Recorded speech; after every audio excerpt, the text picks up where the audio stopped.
Assalamu alaikum. One of the most beautiful examples of a healthy marriage is the marriage of the Prophet ﷺ and his wife Aisha radiyallahu anha. Their marriage encompassed so much love and affection and both physical and emotional. Some of those that we're shown through the stories of the narrations in hadith is when the Aisha radiyallahu anha and the Prophet ﷺ used to race with one another. They used to play games with one another. There's a narration that she is putting her head on the shoulder of the Prophet ﷺ, showing physical affection while looking at a show going on in the masjid. There's the example of the Prophet ﷺ giving a nickname to Aisha radiyallahu anha. He would call her Aish. And when asked by the companions, who is it that you love the most? Who's the person you love the most? He said, Aisha radiyallahu anha. So they were not afraid to let each other know that they have love for one another. They vocalized it, they communicated it through their emotional and physical affection. The Prophet ﷺ tells us, if you love somebody, then tell them. And so one of the most beautiful things we find from their marriage is how much love was shown from one to the other. The Prophet ﷺ also taught us in his marriage how to deal with difficult conflicts.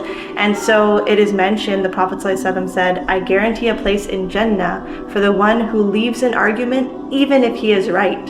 So he was demonstrating for us that there's obviously going to be difficulties in relationships, even marriage.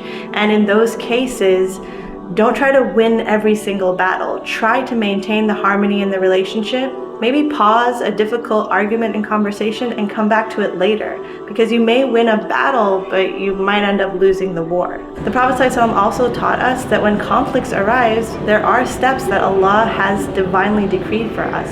And so in Surah An-Nisa, Allah subhanahu wa ta'ala says, when you find a rift between a husband and wife, then appoint an arbiter from his side and her side, and perhaps reconciliation may take place. He emulates this in his life when he and Aisha radiyallahu anha, they're arguing, they're bickering about a difficulty that they're having. And the Prophet ﷺ says, I don't think we're going to find a solution to this. Let's bring in a mediator from outside to help neutralize this conversation, or at least have someone to arbitrate.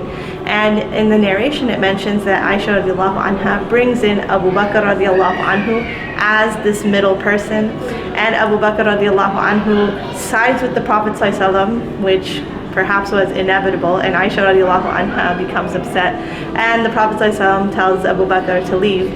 Point being, they were not opposed to having someone come and arbitrate for them, and he is Rasulullah, someone who receives wahi from Allah, but he was humble enough to recognize when he needed help and he needed to ask for help, which is following that ayah that Allah subhanahu wa ta'ala demonstrates for us in Surah An-Nisa. Find an arbiter between the two. He shows us, Rasulullah ﷺ, healthy marriages and how to show that love, how to communicate and not try to win every battle, and also how to try to resolve conflicts when those conflicts do arise. The reality is every healthy marriage is going to have its ups and downs, and we need to have the tools to be able to navigate those situations when they occur.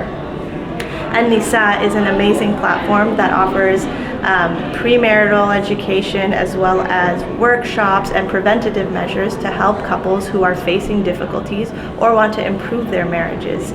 These are resources for men, women, and families.